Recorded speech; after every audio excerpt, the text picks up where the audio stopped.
చీరాలలో పాలకుల అలసత్వం, మున్సిపాలిటీ అధికారుల నిర్లక్ష్యం కంటికి నిత్యం కనపడుతున్న ఎవరిలో కూడా కించిత్ చలనం లేకుండా ఉంటున్నారు.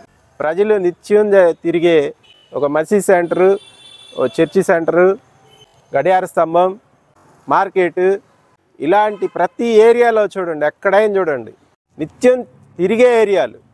ఈ తిరిగే ఏరియాల కాడే ఎంత దారుణంగా ఉందంటే పందులు అక్కడే నివాసం, ప్రజలు అక్కడే ఉంటాం, చెత్త ఈగలు. మున్సిపల్ కార్మికులు కూడా ఏం చేస్తారంటే ఈ చెత్త అంతా ఆ డ్రైనేజీల్లోకి నెట్టేసి అంతా అయిపోయిందని వెళ్ళిపోతున్నారు. మళ్ళీ ఆ చెత్తను ఎత్తడం కోసం మళ్ళీ సపరేట్గా టైం వేస్ట్ జరుగుతుంది. కానీ ఇవన్నీ గమనించాల్సిన బాధ్యత ఎవరిది? పాలకులది, అధికారులది. మరి వీళ్ళు ఏం చేస్తున్నారు? నిత్యం ఇదే దారుల్లో తిరుగుతూ ఉంటారు, సైరన్లు వేసుకొని. ఇదే దారుల్లో మున్సిపల్ కమిషనర్ తిరుగుతాడు, మున్సిపల్ చైర్మన్ తిరుగుతారు, ఎమ్మెల్యేలు తిరుగుతారు, అందరూ తిరుగుతున్నారు కదా. మరి ఎవరు పట్టించుకుంటున్నారు? ఈ ప్రజా ఆరోగ్యం గురించి నిత్యం పిల్లలకి జ్వరాలు వస్తున్నాయి, వైరస్లు సోకుతున్నాయి.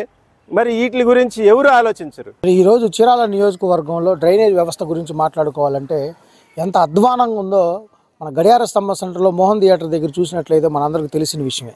కాలువల్లో ఉన్నటువంటి ఆ డ్రైనేజ్కి సంబంధించినటువంటి వ్యవస్థను తీసి రోడ్డు మీద పడేసి కనీసం బ్లీచింగ్ కూడా చల్లనటువంటి పరిస్థితులు ఉన్నాయి.